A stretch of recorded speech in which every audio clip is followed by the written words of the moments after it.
Good afternoon and welcome to the University of Illinois at Chicago and to the Great Cities Institute final installment of the Fall 2013 Real-Time Chicago Series, which is today co-sponsored by the UIC Urban Transportation Center. I'd first like to take a moment to thank the panelists in advance for contributing to today's conversation and also thank all of you for coming out to today's event. My name is Megan McKenna Mejia and I'm a research specialist at the Great Cities Institute. So one of the core functions of the Great Cities Institute is to convene and facilitate conversations about issues affecting the Chicago region. In this semester's series, guided by the theme of metropolitan transportation planning and policy, we've heard from experts on trends, programming, and new projects underway throughout the region. In today's culminating panel, titled The Future of the RTA and the Regional Transportation Planning in the Chicago Metro, we'll hear from recognized experts in the transportation field on planning for and governing the nation's third largest transportation network. So finally, I'd like to go ahead and introduce today's moderator, Dr. Teresa Cordova, who's the director of the Great Cities Institute, who will introduce the panelists and start the conversation.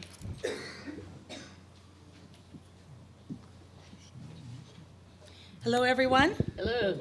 I want to echo Megan's welcome to all of you to UIC, to the Great Cities Institute, and also with co-sponsor with Urban Transportation Center. And I want to take a moment to acknowledge and thank Megan also, who is the coordinator and the planner of this panel. So thank you very much, Ms. Megan McKenna Mejia, as well as all of the GCI staff. I want to thank them as well. So you have a program, a beautiful program, and in there are the bios of our panelists. So rather than read to you, I'm going to refer you to those bios and get right to the heart of it and get going, because we've got a lot of ground to cover. These are very important issues, I think, as indicated by your presence here, and we know that we're going to get into some very important conversations about the future of metropolitan and regional transportation, and specifically what might be the future of the Regional Transportation Authority. But with that, and no further ado, let me go ahead and call upon each of the panelists who will give a brief opening statement. I will then ask a number of questions in response to some of the things that they have said, and in light of some of the big issues. I may not necessarily ask every panelist to address every question, but if they have anything in particular that you want to add on a given point, you didn't get a chance, then of course you may do that. And then at a certain point, we will open it up for any of you to ask your questions. So with that, let me begin with Mr. Randy Blankenhorn, who will begin with his opening statement. Thanks, Dr. Culver. I appreciate it, and I appreciate going first so that I don't have to say, well, Frank already said that or Jackie already said that. We get to say that instead, right? Let me start by saying when CMAP created Go to 2040, the region's first major plan in 100 years, we talked to a lot of people about the future of our transportation system. And everywhere we went, whether it was here in the city, whether it was out in McHenry County or in Will County, people that had transit said we want better transit, and people that didn't have good access to transit said we want it. Our residents get it. Our residents get that a successful transit system leads to a successful economy, it leads to successful communities, it leads to a successful region. In fact, we believe it's imperative for a successful region. There are going to be a handful of truly global regions in this world over the next 15 to 20 years. And the question for us in metropolitan Chicago is, will we be one of them? And part of the answer to that is, if you don't have a public transit system that works, that's efficient, that gives people what they need in their mobility, then you cannot be one of those major economic drivers. And I think we've got to figure out how we make that happen. We're going to add 2 million people to this region over the next 25 years. Simply from a logistical standpoint, you can't add that many cars to our highway system. So we have to think about how we provide public transit to more people so that it's a better option for people. And the goal of the Go to 2040 plan is to double transit trips in this region to 4 million by 2040. We get asked a lot, how are we going to do that? I was asked by the governor's task force, how do we do that? And I think that's what we're going to talk about a little bit today, so I don't want to spoil the thunder, but I think that has to be the goal. How do we increase transit ridership to the point that it is a true option for more and more of our residents?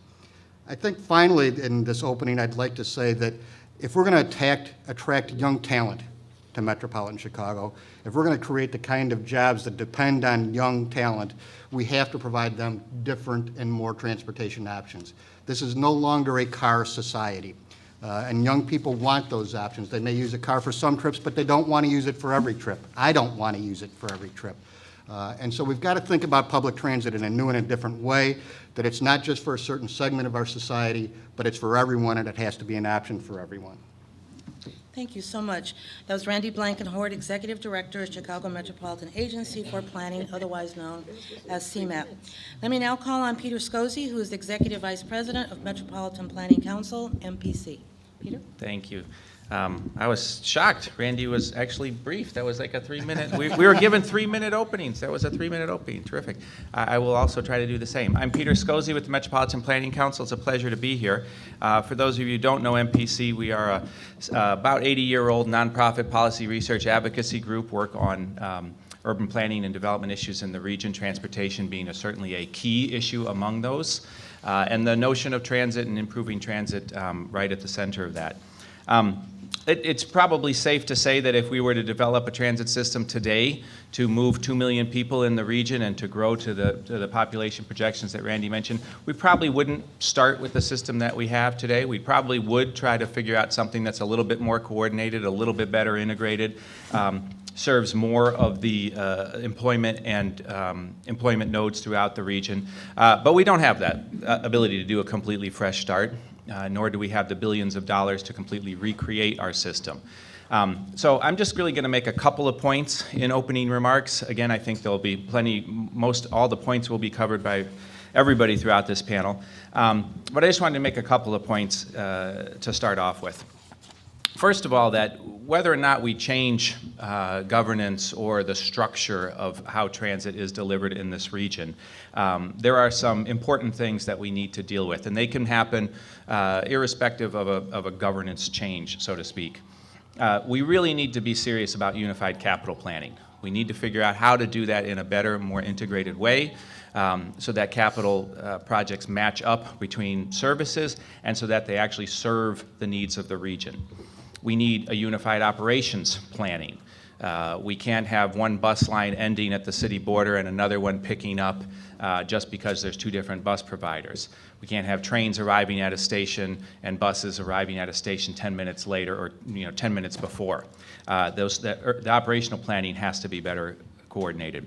We need unified marketing of our region's transit agencies.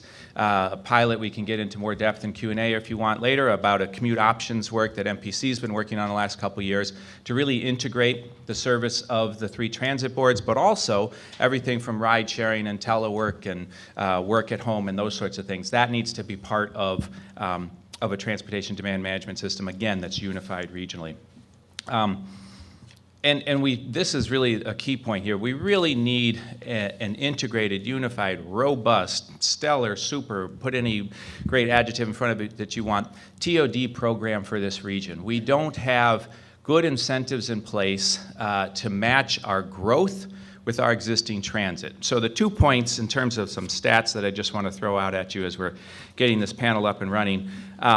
We have underinvested in capital spending in this region on our transit facilities profoundly.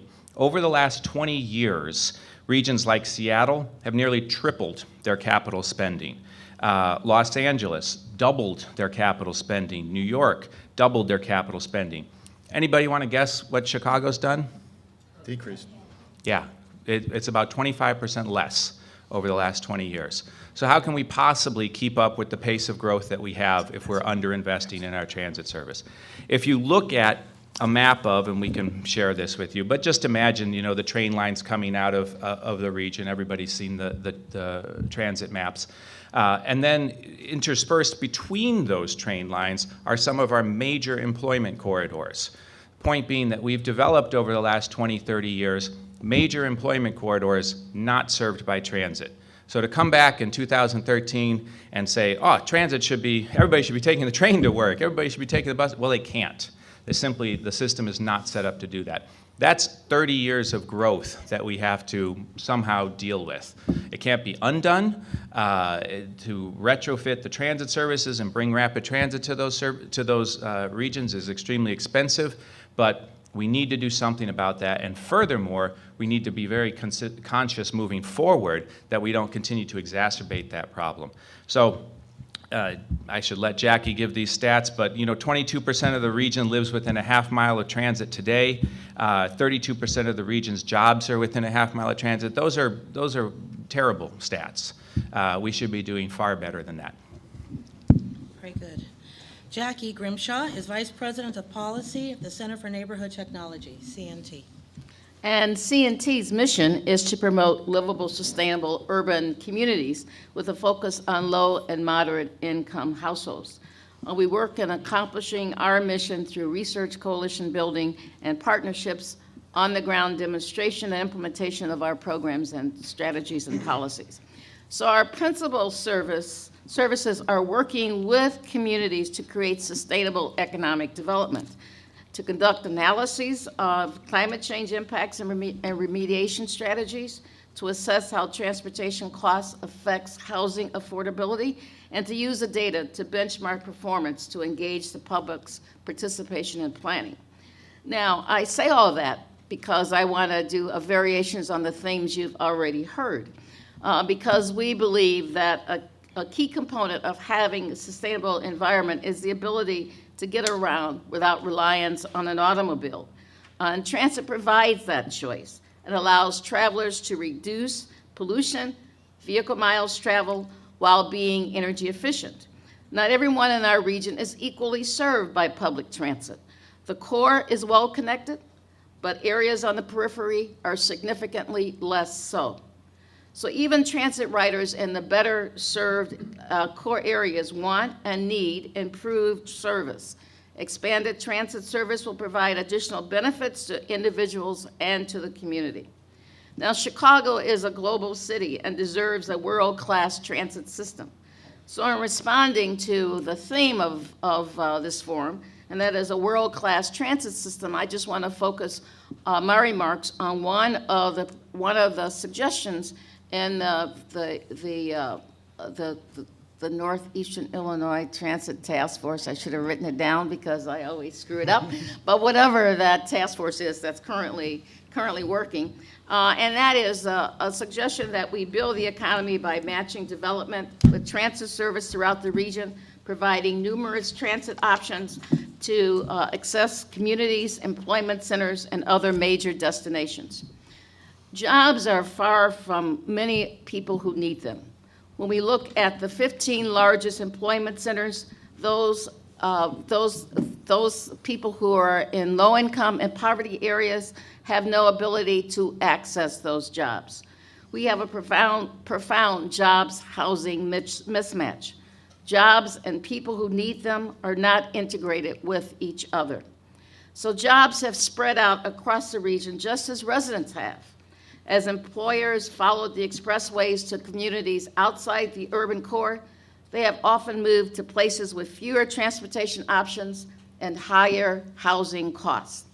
Those locations require moderate-income families to invest in cars to get to work, an annual average cost of over $5,700 per car owned, and oftentimes they need more than one car in order to access their daily needs.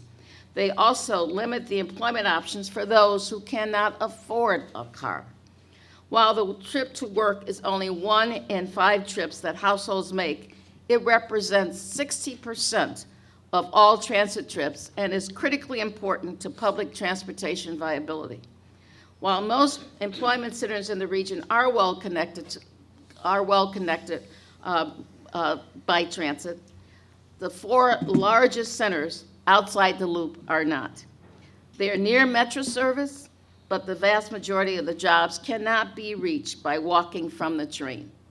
We have the 2nd largest rail system in the country with almost 400 stations, but only one of our major employment centers is connected or located near it. The problems we face can no longer be deferred.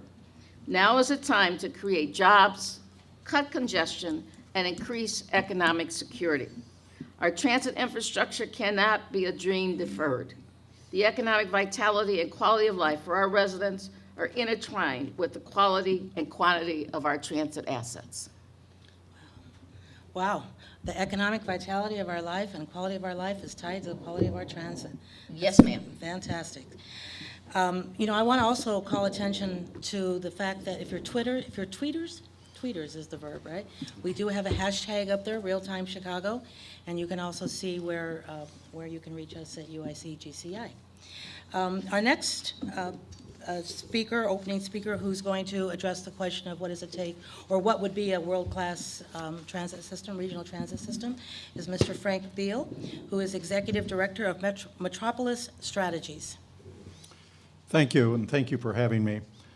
You can see Steve and I have been busily rewriting our remarks as each one of you spoken, so this is my third draft. And I agree with everything that's been said so far. And I just want to call your attention to the title of the event, which is The Future of the RTA. And the only thing I'll say about the future of the RTA currently is that it's an anachronism and it will be changed. It isn't suitable for the period that we're in right now, and it has to be transformed. It's not non-responsive, and it's been underfunded. It's not doing the job that it needs to do. But the real question is mobility, public mobility. How do people get around? And the default position is that most people get around by a car, and if you can't get around by car, you get around by public transit. And that's partially true, and yet we're on the cusp of some very significant changes right now, driven by the economics of the petroleum industry, plus the changing culture of young people, plus technology. Currently, the RTA services about less than 4% of all the trips taken in metropolitan Chicago. And what we ought to be thinking about as stewards of the transit system is what's happening all around us. Just to take some examples, taxi cabs. A huge portion of all trips are taken by taxi cabs. Then we have Uber, which is rapidly taking off. We have Lyft, which is a ride-sharing kind of program. We have private bus services that keep growing and growing and growing. On the way here, I was walking over and I noticed the UIC private bus system. Well, that's only one of hundreds of private bus systems. We really don't even know how many rides there are. The Aon building goes shuttle back and forth to the train stations, to their building. And a significant number of people take their trips on these private buses, the private buses that go out to O'Hare. We have the South Shore Railroad, which comes in from Indiana. We never think about that as part of the transit system, but it is part of the regional transit system. It takes cars off the road, and yet because it's not part of the RTA, we don't even think about it. Before the decade's out, we're going to have, we're going to have driverless cars, which is going to change the character of mobility for good or evil. We're not sure, but it's going to change the character of it. In DuPage County did their own transit system. The government of DuPage County did their own transit system because they weren't satisfied with what the RTA was providing. Lake County has a transit management organization of private sector people who are working on getting people around, getting that last mile, buses to the Abbott laboratories and so on. So you have this whole rich array of options, and my contention is they're going to grow, and public policy ought to be encouraging and supporting the growth of these options. They're there because the automobile isn't doing the job for everybody, and public transit as currently organized isn't doing the job for everybody. Public transit is largely a government agency, the RTA, largely a government agency with high asset cost and fixed routes. And that's a very useful thing to have. It's an important thing to have. I'm not disparaging what that is. The exception to that is PACE. TJ Ross, who runs PACE, is in the back of the room over here. And PACE, I think more than the other two systems, understands the need for increased flexibility to service the changing needs of the public.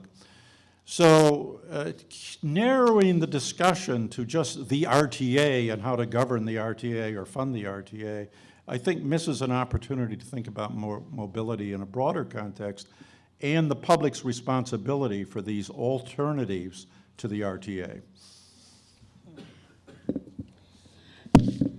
Giving the last of the 5 opening presentations here is Mr. Steve Schlickman, who is the Executive Director of UIC's Urban Transportation Center.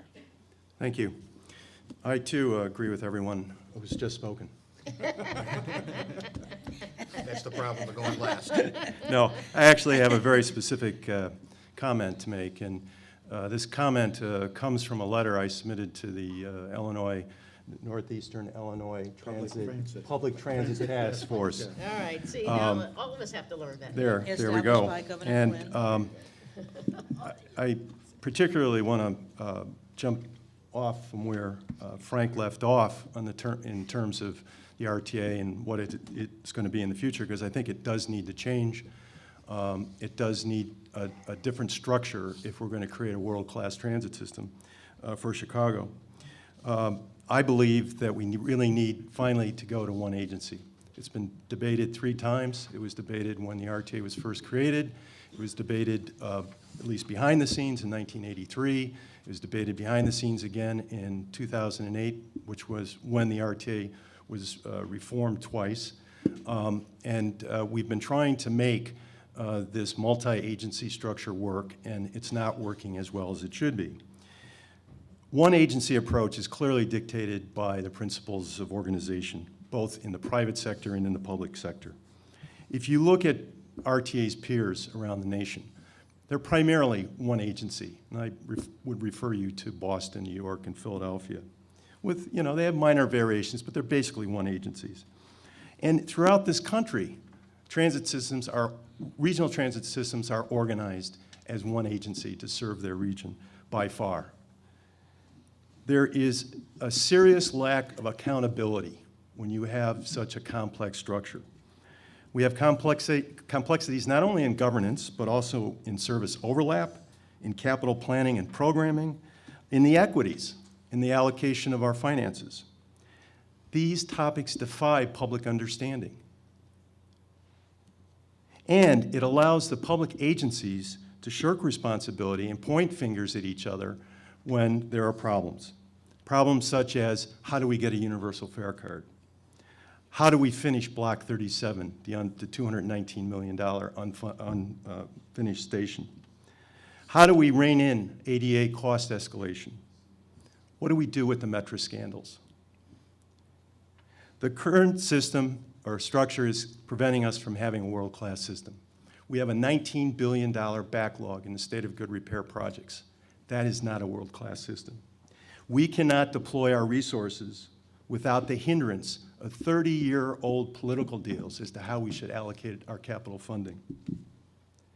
We also have significant lack of coordination in our services, and I can cite issues such as farebox procurement, screwed up single track operations, lack of consideration of another service board's customers and construction planning, suburban and city bus service duplication, and the millions of dollars that are spent on planning major rail expansions that are never going to happen. Most seriously, this structure prevents us from speaking from one voice. If we're going to take on and be effective in Springfield, the matter of increased funding for the region to deal with the backlog in capital funding and to expand the system to serve the growing population that we have to speak with one voice. And from a person who's been on both sides of this, I can tell you, we do not speak from one voice. I've worked for the service boards. I've worked for the RTA. I recommend one agency where CTA, Metra, and PACE and ADA Paratransit will each have their own operating divisions. The board should be equitably and evenly balanced between the jurisdictions of the city of Chicago, suburban Cook County, and the collar counties. And also, we need state representation. Because believe it or not, you may not know this, we get millions and millions of dollars of statewide funding from taxpayers who don't even use our system. And I believe the supermajority requirements that are currently on the adhere to the current RTA board should continue to protect the minority interest. All right. How do you really feel about it, Steve? So, you know, talking about the future of RTA gives us a chance to talk about metropolitan or regional transportation. You know, and part of why we began the panel by asking first the question, what would a world-class system look like, is it helps kind of set some of the parameters. You know, what is it that we're seeking here, and the various points talked about the connection between the economic vitality and the economic even viability of the region and its connection to transportation. If we really want to be successful, we need a successful transit system. Coordinated, integrated, connected to employment. These were some of the kinds of comments that were made. And also the notion that there is some inequities in, particularly when we tie it to the jobs housing imbalance and therefore inability to access some of the employment nodes. So with some of the values and criteria for what a world-class system should be, and we can always add more to that list, the question then comes up, does our current structure enable us to be able to meet some of those goals of that transit? So before that system. So before we get to some of the nitty-gritties around how do we finance some of these capital improvements and repairs, and I think, Peter, your statistics were pretty revealing when it shows that the other major regions in the country are investing their capital, and we are not. We've actually declined in our investments. So we'll get into some of the issues around what it would take to turn that around, how would we finance some of those things. Before we do that, though, let's jump off on some of what Mr. Schlickman has presented in his very well articulated and obviously well thought out position on this notion of one agency. So with that, I'm sure there's several of you that would love to comment on that, and I'm looking at Randy, so I'll go to him first. Again, the luxury of starting. You know, I will jump off where Steve left by saying that very simply, we don't consider that we have one transit system, that we do not have a regional transit system in northeastern Illinois. We have a number of separate operating systems that coordinate on occasion, that work together, at times well and at times not so well. But I don't think anybody considers this a regional system. And coming from the Regional Planning Agency, I think that's the biggest downfall for us. We don't even think about it in the right way. But we should have a regional transit system. But we should. And, you know, whether it's strengthening the RTA or doing something else, we believe that has to be ultimately on the governance side. That has to be the goal. Can I just stop you there for a minute, Randy? Does everybody agree that a goal for us should be to have a regional transit system? Yes. Okay, we're in agreement with that. Okay. So how the governance works, I mean, we can debate that, and this task force that I can't remember the name of either, will continue to debate that over the next 2 months. Northeastern Illinois Public Transit Task Force. We'll continue to debate that over the next couple of months, and likely we will debate it for years to come. But I think that the bottom line is we have to get a new focus, and that focus has to be, how do we think about the system itself? What is it supposed to do? How does it interact? How do we make some of the capital decisions that Peter talked about? Frank mentioned that, you know, we have 30-year-old formulas that we use to distribute money. That makes no sense to me at all. Coming from CMAP, formulas in general don't make sense to us. But you know, why would we think that because 30 years ago we thought the CTA should get X percentage of the dollars, that's how it should be today? How are we looking at the needs of the system? The $19 billion backlog that Steve talked about, it doesn't go away because we want it to. It goes away because we take a strong stance about doing something different and talking about the need. We've got to think about our riders differently as well, and I think this is important when we think about how we structure this. We like to talk about transit being a first option and not a last choice.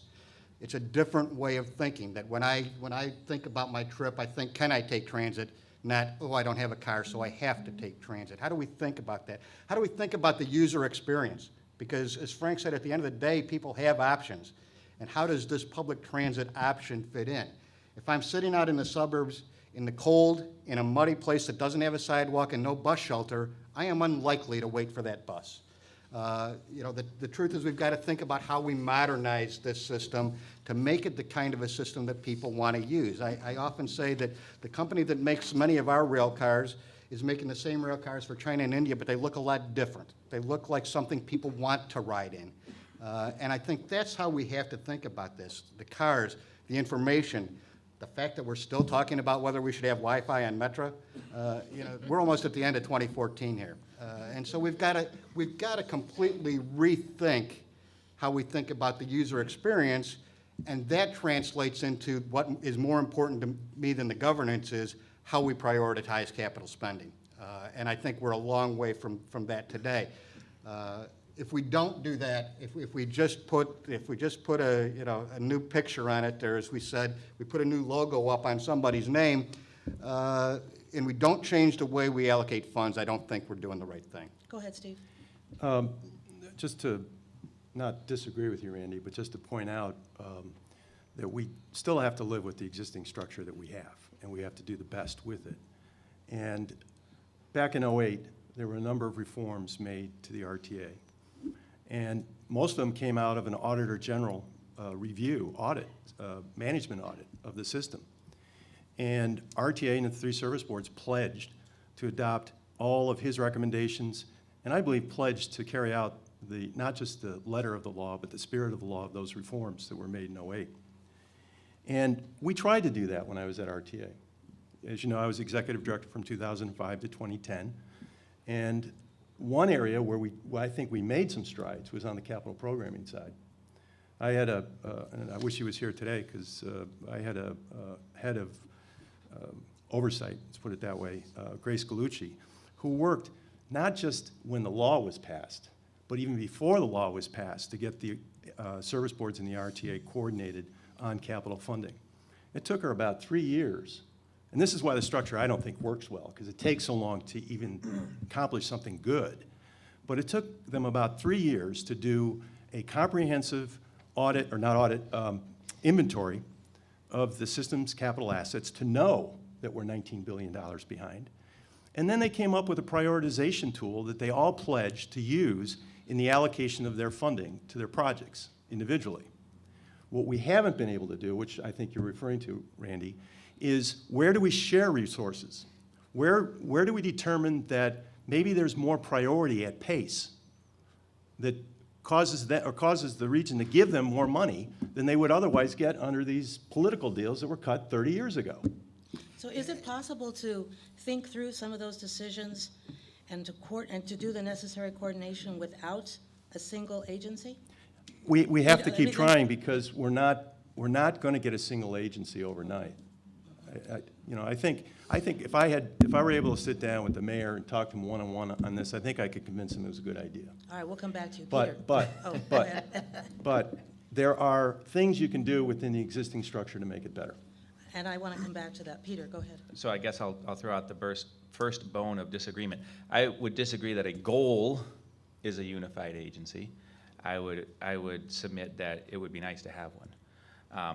And I would also then suggest that everything that we are talking about technically can be done with the structure that we have.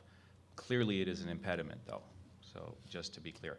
The point about, Frank was talking a little bit about the sort of the new culture and the way people are moving around. The goal does need to be mobility.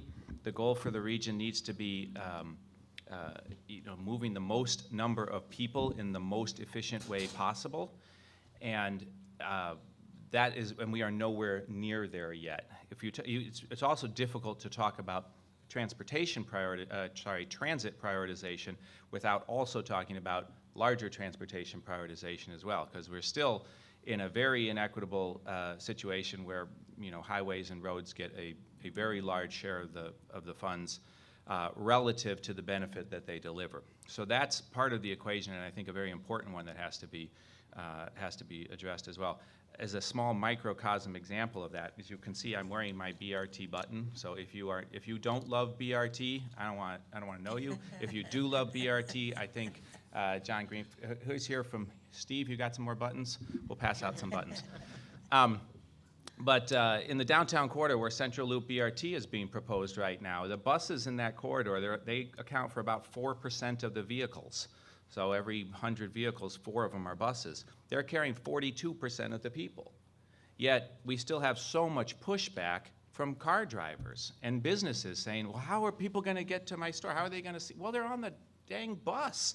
They're looking out the window. They see your store, you know, but we have this very strange mentality. So the only point is that it's difficult to talk about prioritizing and creating a robust transit system unless we start looking even more holistically at all our transportation.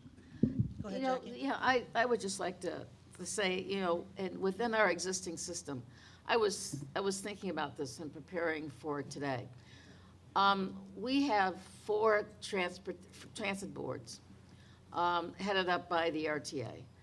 And one of my other hats is that I'm on one of those boards. And I was thinking that as a board member, I have never had a meeting with the RTA board, but they're supposed to be the oversight agency. And as a member of the board that I sit on, yeah, we make policy.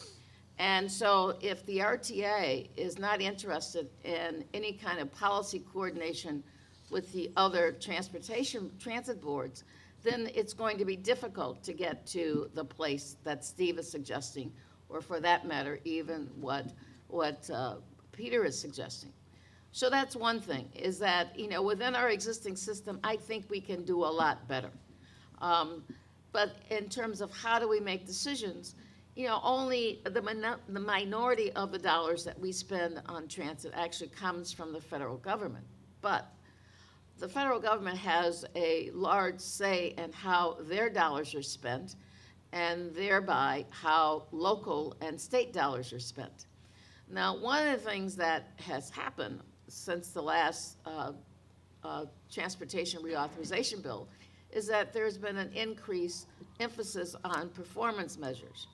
Now, I think performance measures, if we can coordinate at the policy level among the boards in the region on what the priorities are, what the performance measures are, then we can get to what the priorities are.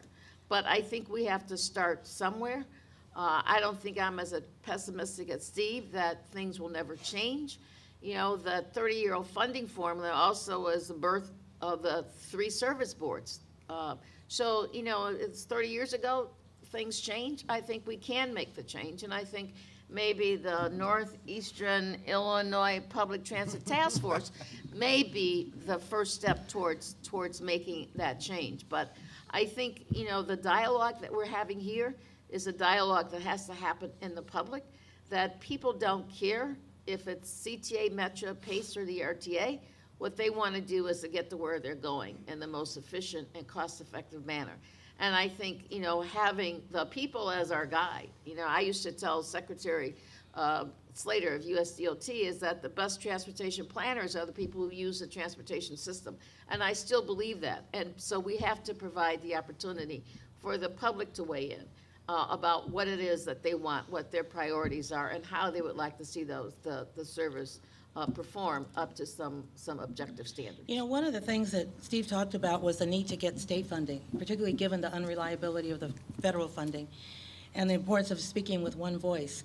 And at the same time, there's a lot of concern that gets expressed in the media by folks is why are the different agencies fighting over crumbs, right? So what does it take to bring people together to come to that into that voice, particularly when you might have, for example, the CTA, you know, they might say, well, we should calculate the funding, for example, based on the number of boardings, right? You know, since they have more passengers, they're going to argue for the performance measure to be based on boardings. Metro and PACE, because they travel further, they might argue that the formula ought to be based on passenger mile. So if you have these folks coming in, for example, that RTA had the report commissioned by the Delkin folks, and they talked about the importance of performance budgeting. What does that mean, and how would you actually come up with some kind of performance measure, given that there's going to be very strong different opinions about how performance should be in fact measured? Anybody have any thoughts on that? You know, I think that, I know that Peter does too, but let me start by saying that performance measurement and performance-based funding are not the same thing. And we talk a lot about performance measurement, and you have to start there. I'm so glad you made that point. But it's, it's how you use that information to make investment decisions that matters. And, the federal law that Jackie talked about takes us that first step. It doesn't take us that second step. The decision tool that Steve talked about takes that first step, and within the service board does that, but doesn't take that second step in how we really make investment decisions. And it's hard. I have two deputies, one that says if we were to change the funding formula, it would help, that the CTA is the one that would benefit. The other one says, no, it would be Metro. It is about what you measure. And you said it exactly right, Teresa, that, if you're looking at the performance measure of vehicle miles, then Metro is the winner. If you look at total usage, then it's going to be the CTA. But that is the important piece of how we come together to agree on what those performance measures are. Go ahead, Frank. I think it should be pace, TJ, so. TJ did speak at no, it wasn't, but someone from PACE did speak at our real-time Chicago series, and it was wonderful having him. The point, the allocation is, like any allocation, is a public budgeting process, and city councils do it all the time, and park districts do it all the time. Everybody does it all the time. And it's messy and can be contentious, and you can argue about it. And for operating funds, it's one set of debates, and for capital, it's somewhat different because you need to have a longer-term view. I don't worry about which formula to use, because a good process is going to come up with a way to allocate. How does a good the funds. process get established? Well, that's why I think you can't separate the funding question from the governance question. The current governance, and it's a mistake to call it governance, but the current structure puts no accountability anywhere. It spreads accountability across 4 different agencies, 47 board members, 16 people make the appointments, and you don't know who's really in charge. But it's compounded by the fact that the law stipulates how the money's going to be allocated, and that's the reference to the 30 years. You cannot continue to fund a public body using a 30-year-old formula. It's just insane. It's not only insane, it's irresponsible to the public. You're taking public tax dollars and saying, oh, we're going to allocate them the way we decided it was a good way to do it 30 years ago, despite the fact that there's a complete change in the structure. Hold on, Jackie. One other point is to the Use your left elbow, Jackie. Yeah. To the point about connecting the decision-making process with the funding. For the last several years, we've been talking to business organizations, individual business leaders, arguing with them about the need to enhance our public transit system and the need to invest more. And most of them get it right away. I mean, they travel the world over and they look at as Randy said, the handful of global cities of the future. They all have better transit systems than we do, and that is going to be the future. So we say, more money for transit. They say, not one more dime to that dysfunctional structure where you're allocating money by a 30-year-old formula with 4 boards, and that's just not going to happen. So you're not going to get the business community behind more money. Okay, and unless we make some Changes changes in on the the formula. structure. Okay. Right. And the structure. so let me get Steve, and then I'll get Jackie in there. Just to clear up, I think an important information issue related to the formulas. We actually have changed the formulas every time there's been reform on the operating side. What we have not changed in 30 years is how we allocate capital dollars between the service boards. And if you look at the last change in the operating formulas, it was going against the CTA.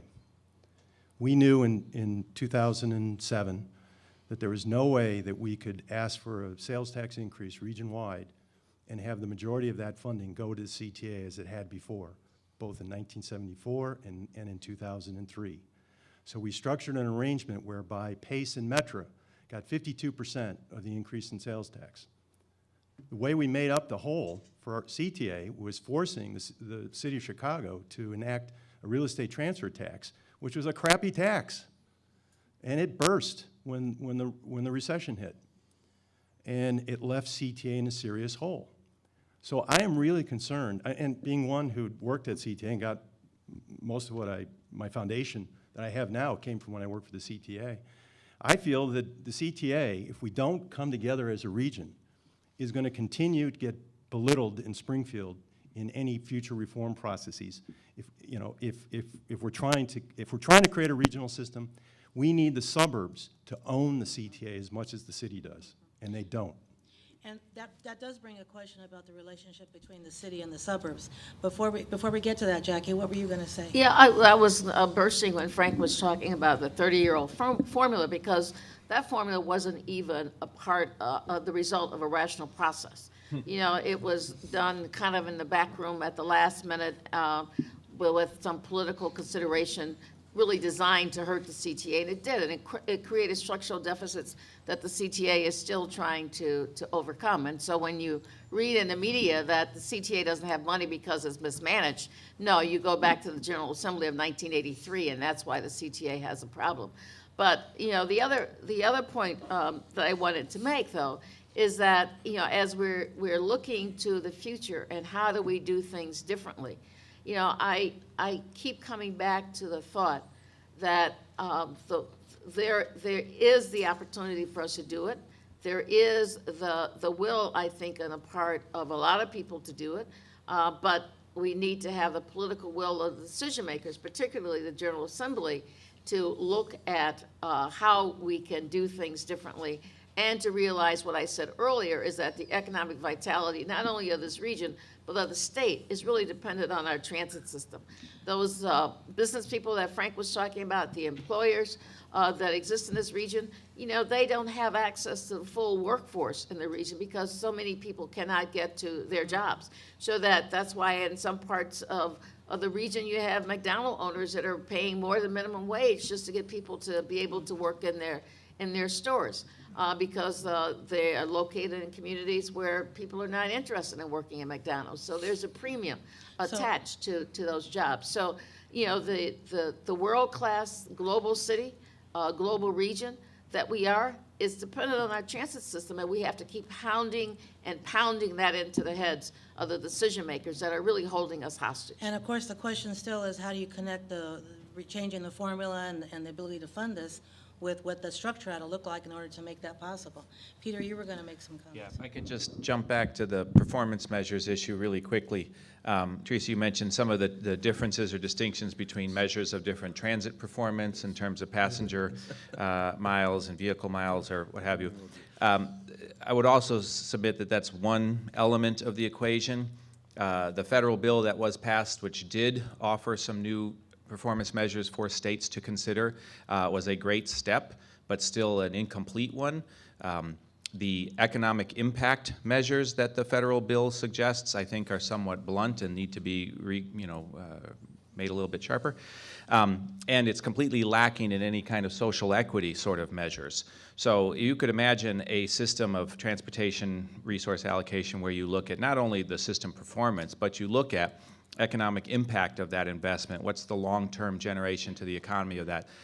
Social equity concerns like reducing the H&T index, the jobs housing mismatch, or the overall transportation burden to affected households. You look at the environmental impact. So you have to look at a broad range of issues and not even go beyond even the narrow performance measures that relate to the service boards themselves or the transit service themselves. And again, that goes back to looking across modes. So the transportation pie that we have, this bucket of resources, we need to consider certainly as a region, and I think CMAP's done an admirable job at this, as a region, where all those resources need to be allocated based upon all of those considerations.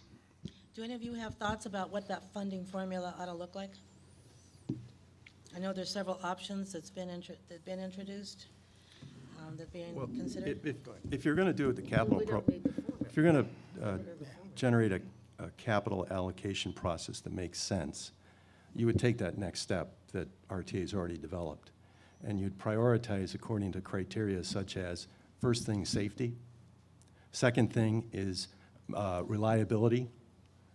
Third thing is being comfortable and attractive to the riders. And you can go down that list, and you can use that criteria and pretty easily prioritize your assets.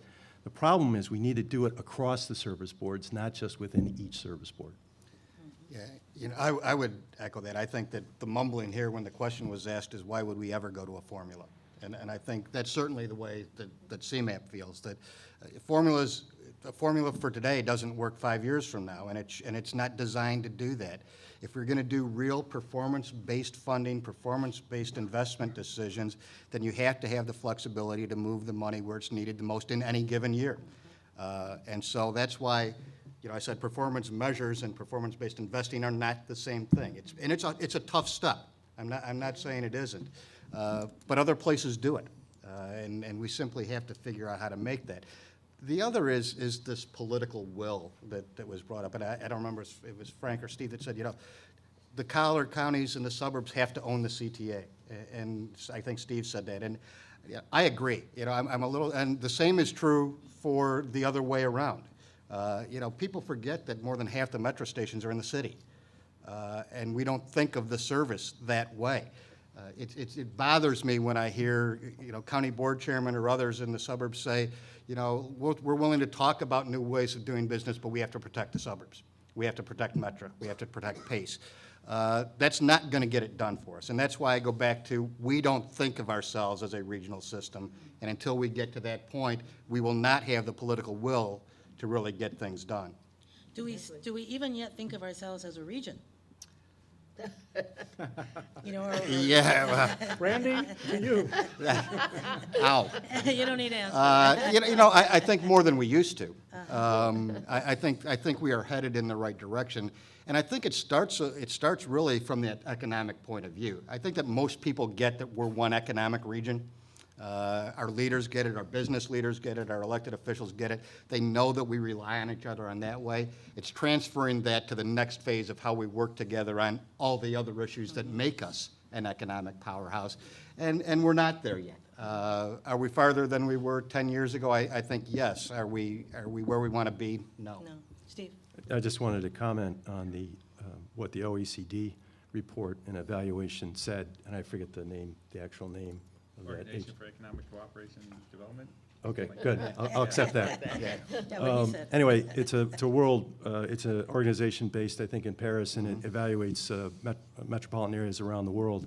And their evaluation of Chicago was, we got to think beyond this region. Right.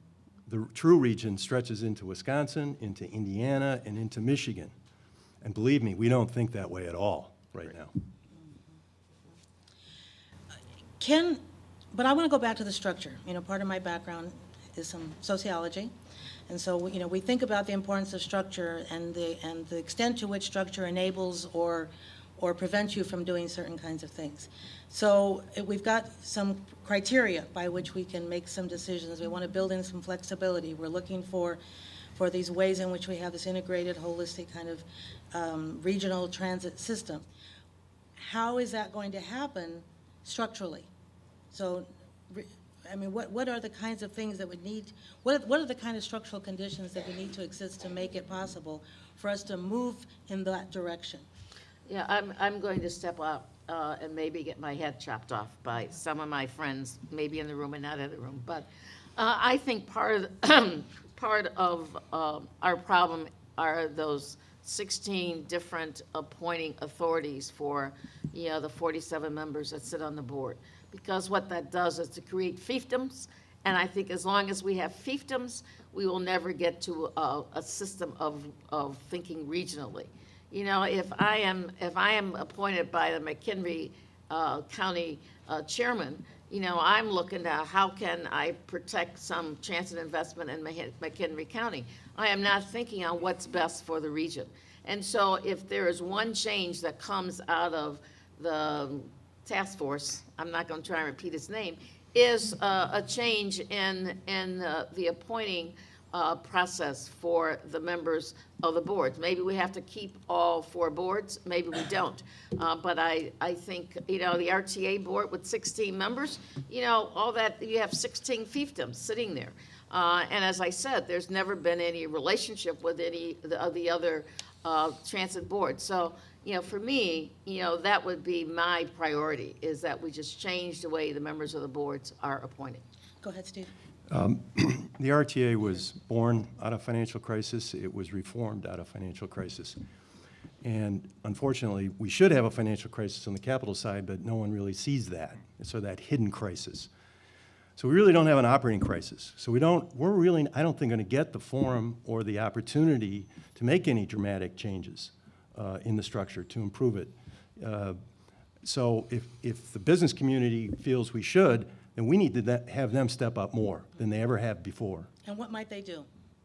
Well, I take the lead of New York in the 80s. What was that guy's name, the chairman of the MTA back then? Whatever. I mean, this guy. It was David Rockefeller who led the charge. Well, no, but this guy, the guy that did it, was a business leader who had been appointed to the Rockefeller, I think, pointed him to the chair. Yeah, whatever. But anyway, this guy led the MTA when it had hit rock bottom. And he led it by forming a huge coalition of businesses that caused change in New York, in Albany, caused them to get, double or triple the funding they were getting at that time for their capital program. And they've turned that system around. And they've showed that you have to invest in the infrastructure if you're really going to grow your ridership. Peter, were you going to say something? Back to the question of structure.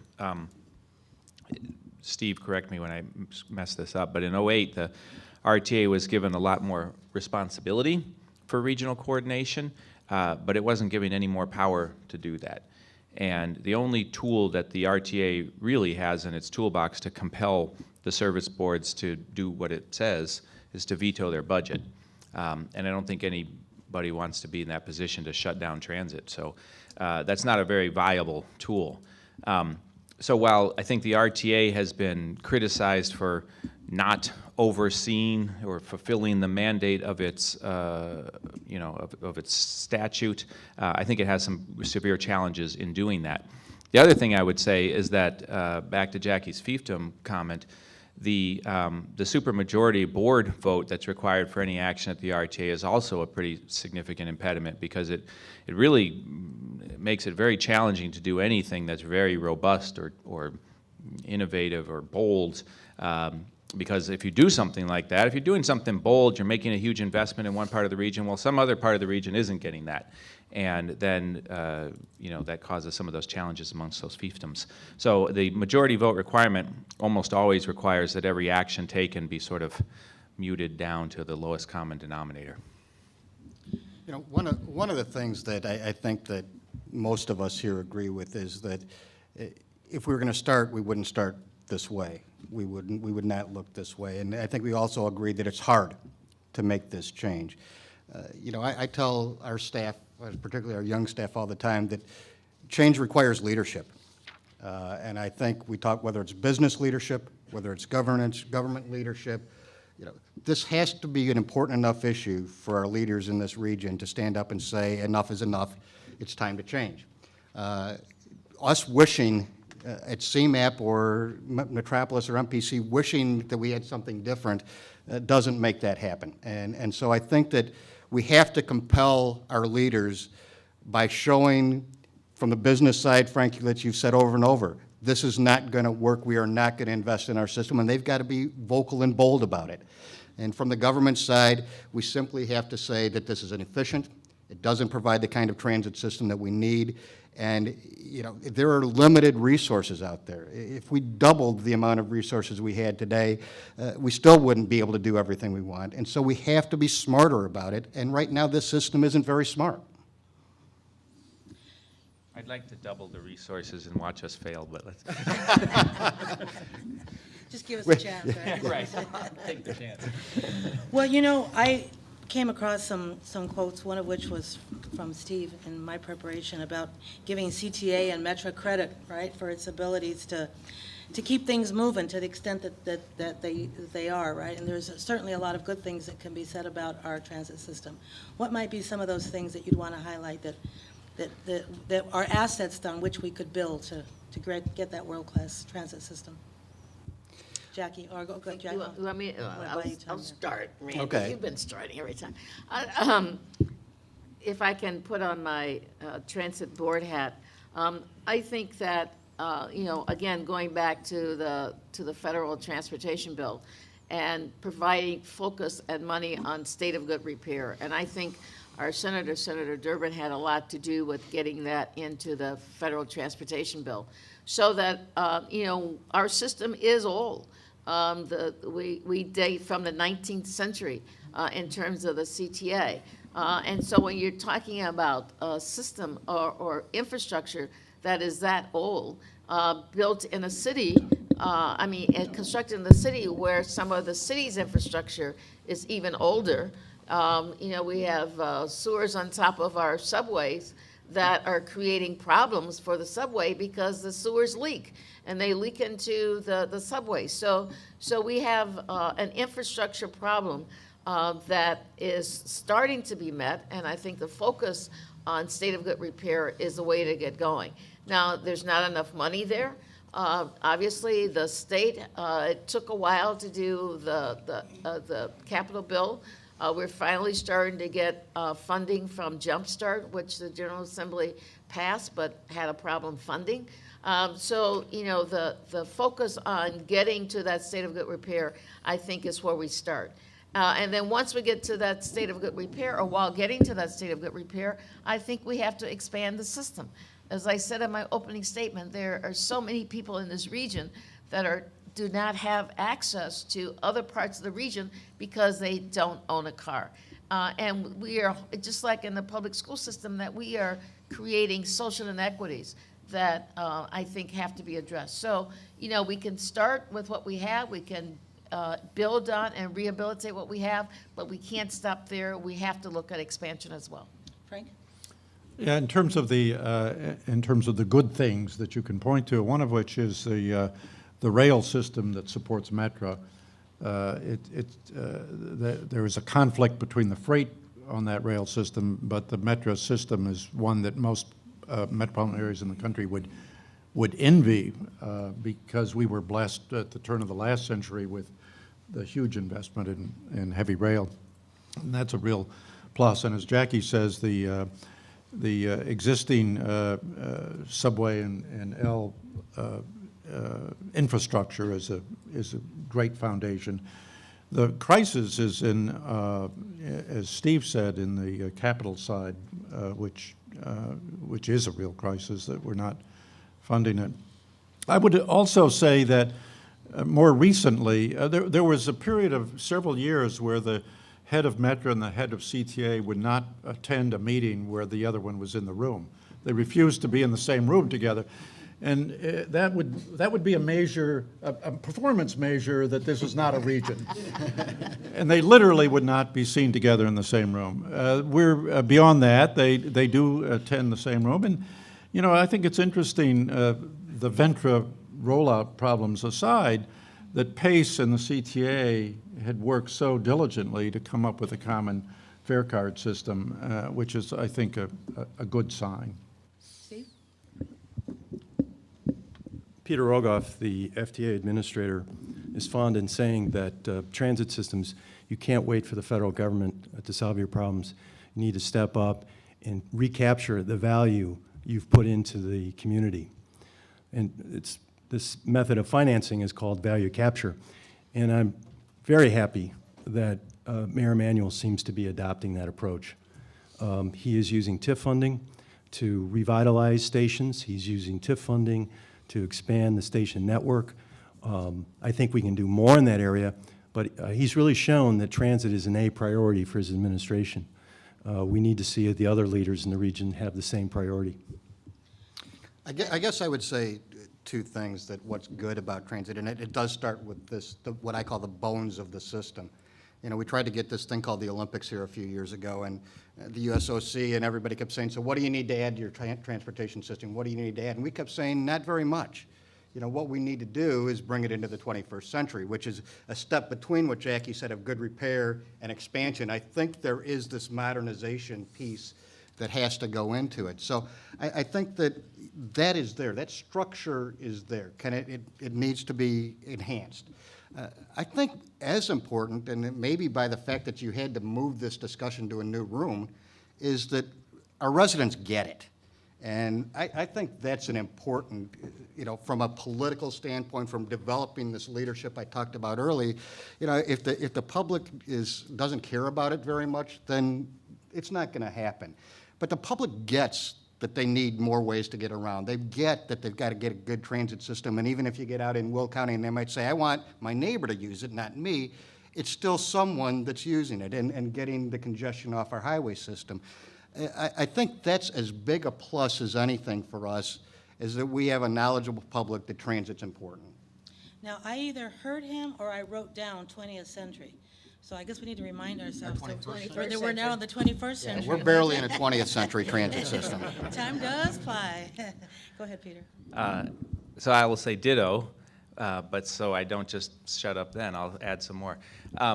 The one thing that we can do to build on our great transit system, so when the IOC came to us and they said, hey, what should we do for our transit system? We said, BRT, BRT. Right now is bus rapid transit. I am so glad you asked that question.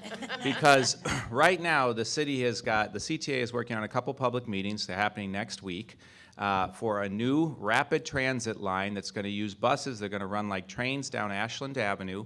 There's some public meetings next Tuesday and Wednesday. Chrissy, who's chatting? Chrissy, raise your hand. Chrissy has it. Raise them high so everybody can see you. Chrissy's got all the information about the public meetings. I would love everybody to come and show some support for this. This is a very low-cost transit investment that we could bring to the city. It would have tremendous impact on moving more people through a low-cost transit investment. So everybody should be supporting it. And it's pretty, too. It's pretty. Okay, so now we're going to open it up for any questions that you might have. Megan has the microphone over there. Sir, back here. Megan's going to get over here, and then we'll go to you, ma'am.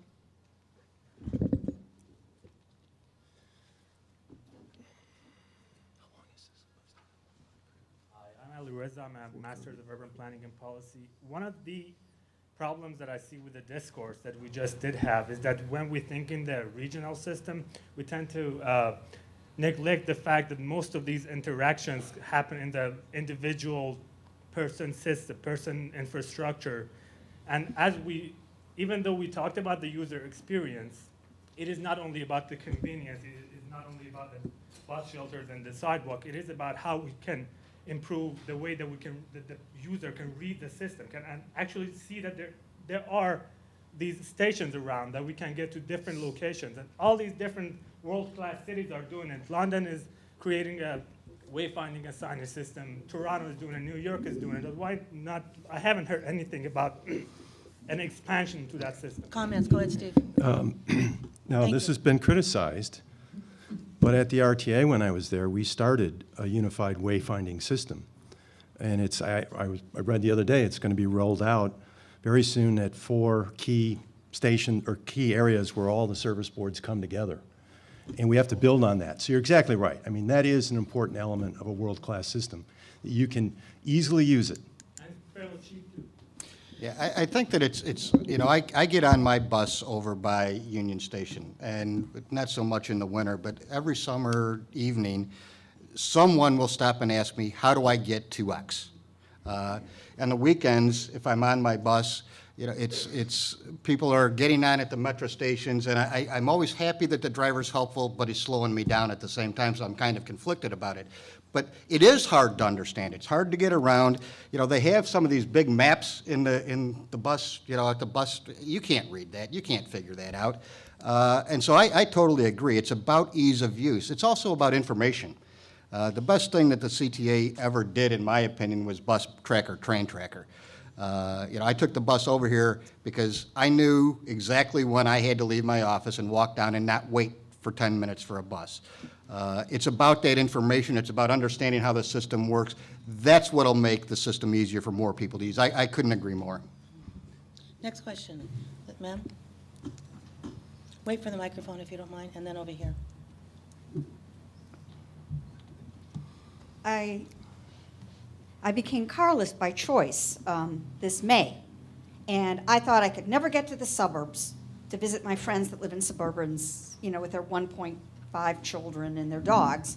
And I found the RTA planner, so I did the trifecta. I used a CTA bus to get to Metra, and I took PACE from Metra to my friend's home. So it was like the trifecta day. I got all the systems. One thing I haven't heard any of you say is, looking down the road, society is growing older, and our children aren't walking that half mile. You should see the traffic jam around my neighborhood school. I'm like, okay, I don't mean to say I walked 10 miles in a blizzard, but I Barefooted. walked to school. I want to ask a concrete question. The RTA chairman, Mr. Gates, has called for a consolidation of the planners from all the various agencies, including CMAP, to be in one place, one whole, whatever. Does RTA have that political power now, and do we have enough political will to do it now without involving our legislatures? Yes, no. The RTA does not have the power to bring all the planning agencies together unless it's done by an interagency agreement. And let me say, and I hope Randy echoes this, when I was at the RTA, and I think it's continued that way, our planners got along very, very well. And I'd like to think that they're integrated, and we tried to be integrated when I was there, and hopefully we continue to try and integrate later. But I don't think it makes sense to divorce planning from ownership by an operating agency. If you're going to unify planning, you need to unify the whole system. You need to keep them together, or else it's not going to work. I think that, people talk about this unifying the planning as maybe an easy step that people can say, okay, we did something. But I tend to agree to a certain extent with Steve that how much sense does this make? And it's more important to me to define who plans what. CMAP has a responsibility to look at it from not just a transportation side, but a livability and a quality of life and quality of community point of view. RTA's planning is at a step down from that, and the service board operations planning is a step down from that. It's more defining who plans what, and then how that overlap happens so that it all connects ultimately into what we hope is CMAP's vision for the region. Go ahead, Peter. I'll give you an example of something that can be coordinated relatively easy now, and that's really the marketing of transit service to the region. So there are different transit boards have different staff on, people on staff that do that marketing, but there's no unified agency that's looking at, so you want to go to the suburbs, well, here's any mode for you to get there. You could take a divvy bike out there and go station hop, every 30 minutes you could dock it and then take another bike out. But nobody is giving you all those options at once. And particularly, I think it's challenging when employers, somebody wants to move from Lake County down to the merchandise mart, but now all of a sudden all of these people have to figure out a new way to get to work. Well, who's working with that company, and how are they helping them figure out all those options, all those commute options? So that's a relatively easy thing that I think can be unified today. It doesn't necessarily require interagency agreement. It requires a level of cooperation that I think the service boards are willing to embrace today. And so that coordinated marketing could be something we could see some immediate results on. I disagree with Mr. Gates. Oh. I have to make that clear. I agree with him. I disagree with Mr. Gates. You and I are still okay, though, right? Yeah. I got a couple of comments to make. First off, I was listening to the discussion about the service boards working together. Now, I must say that within the past few years, I noticed that PACE and CTA have worked together a bit more than even PACE, and to a certain extent, Metra.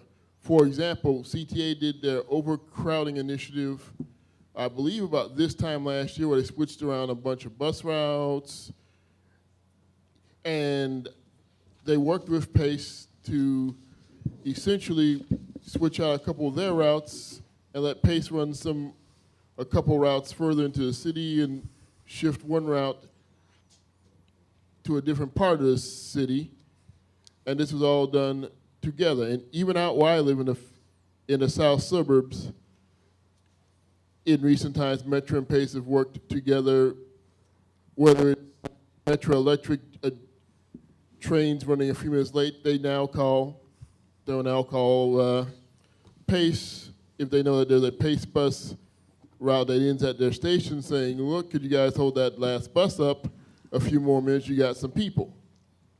So I think it may be a bit of a work in progress, but there is, to their credit, more seeking to work together between the two. Now, about governance, and I've heard a lot of talk about how the services should be governed and what have you, and I think the real issue with governance is the models that are being pushed, whether it's one super agency like the MTA New York, or then the governor appoint all the service boards.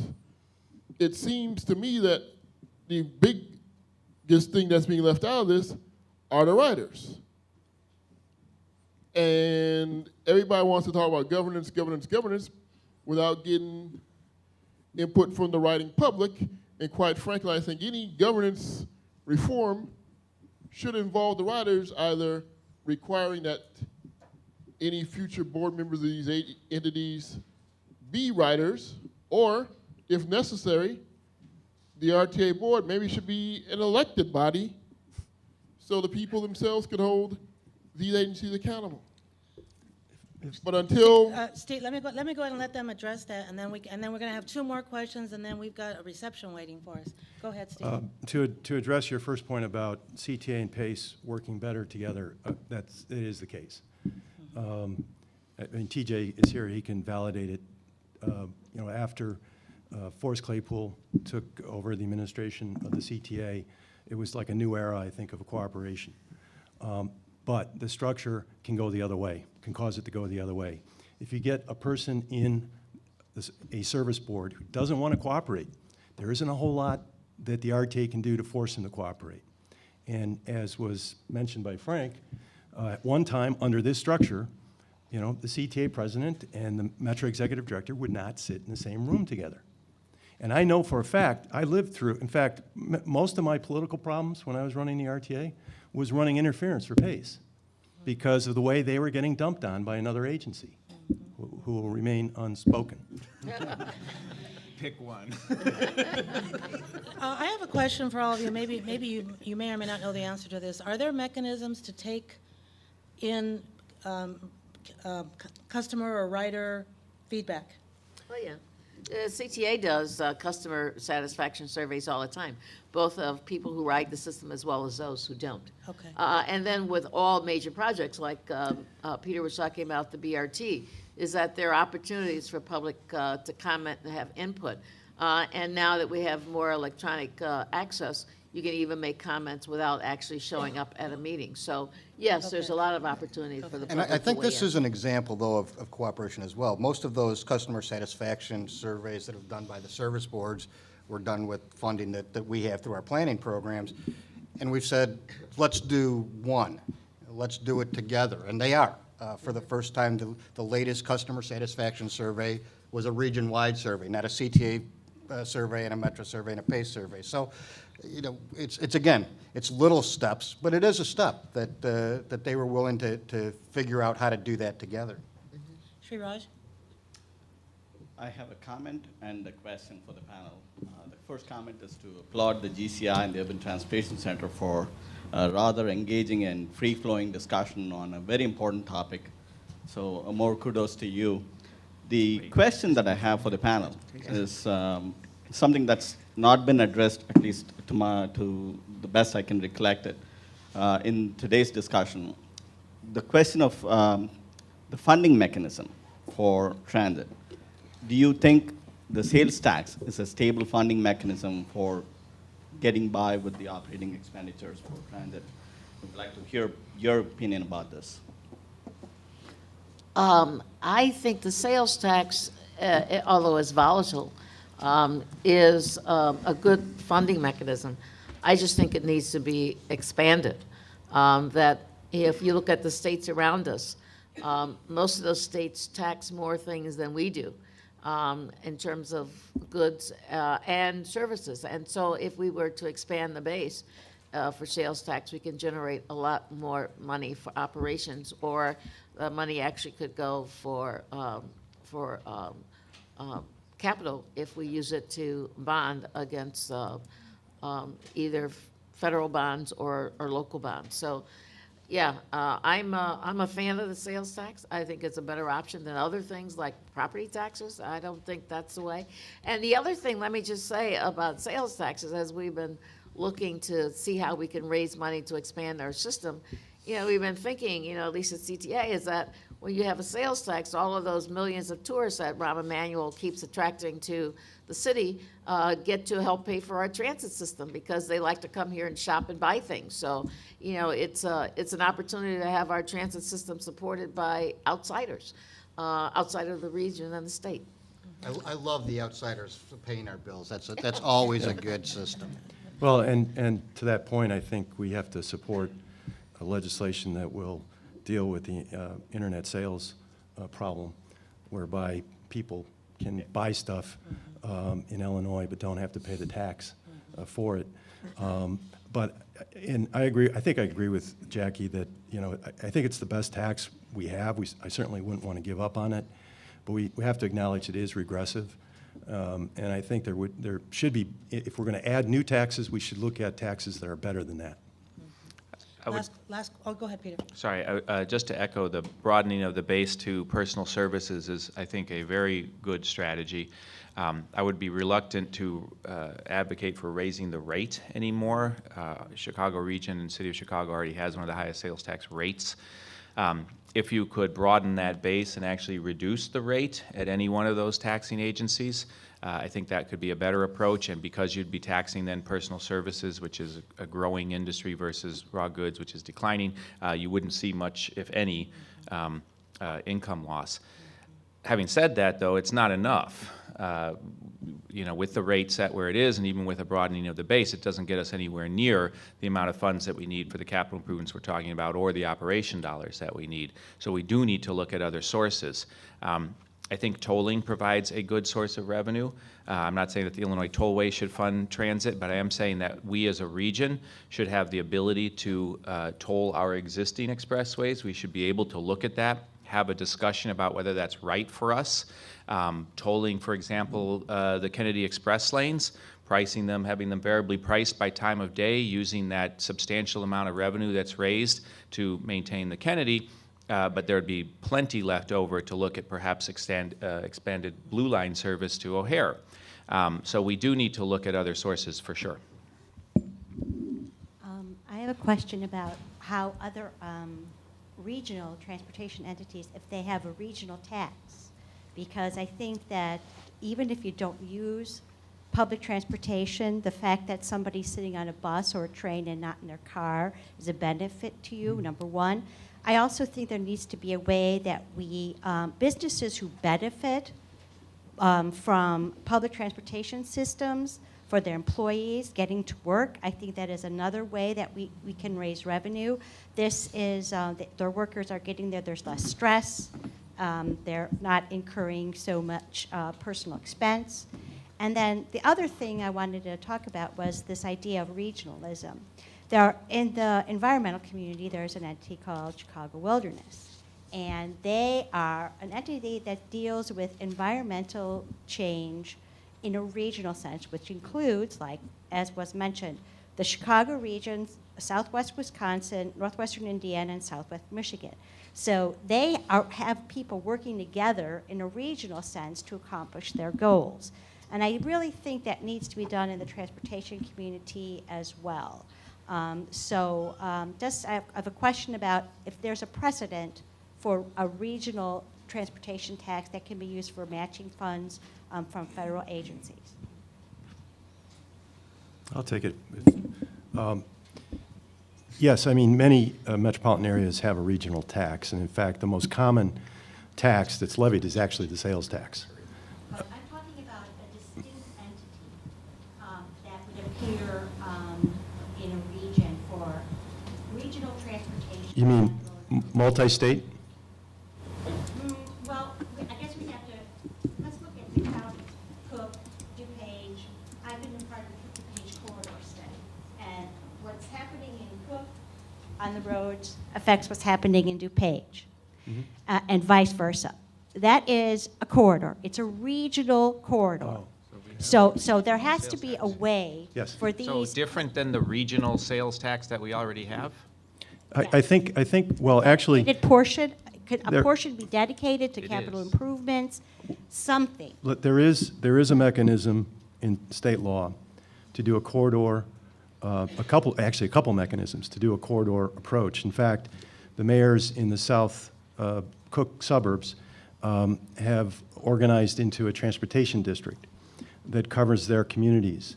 And if they get the political will and put it to a vote for a property tax increase, that district might actually raise money, which they hope to use on an expansion of the metro system so they get a better service directly to those communities.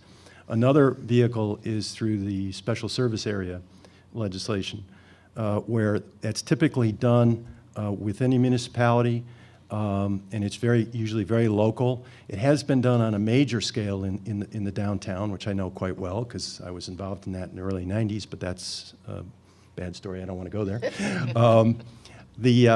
But I think it could be, I think, used through intergovernmental agreements between municipalities if they chose to. Randy? Frank, did you have something you wanted to? Well, just that you mentioned effectively a head tax for employers or a commuter tax, and there are some places that have that. New York has that, and it's a way to finance. It's a way to finance investment in transit. You know, we're in the process of updating the GO to 2040 plan, which is required every 4 years under federal law. And one of the things we have to look at is revenues versus expenditures. And as we looked at what's happening with our traditional revenues, the gas tax and et cetera, and seeing declining revenues or flat at best, we're having a conversation right now about what about regional revenues? How do we raise money here?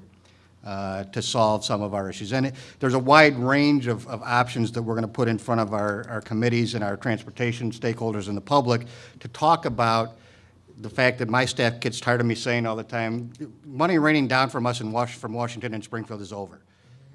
If we want to solve our problems, we need to figure out how to solve them ourselves. That means investing in ourselves. That means taxing ourselves in some way. And it's not easy, and it's not fun. But Washington and Springfield cannot solve all our problems for us, and so we've got to figure this out. So I would say this will be starting to be a conversation at the first of the year through the CMAP update of its plan process, so pay attention. If you have ideas, we would love to hear what you think about how we would think about regional revenues. And I encourage you to go to the websites of the various agencies and centers of the folks that are represented here. The last thing I want to do is call your attention to the Great Cities Institute. Our tagline is Harnessing the Power of Research, Solutions for Today's Urban Challenges, and on the back of your program, you'll see some information on our mission and our objectives. Finally, I want to thank our wonderful panelists. When you put together great brains with lots of experience, you're bound to have a really fruitful and exciting conversation and engaging conversation, as Shiraz points out. So thank you for the time.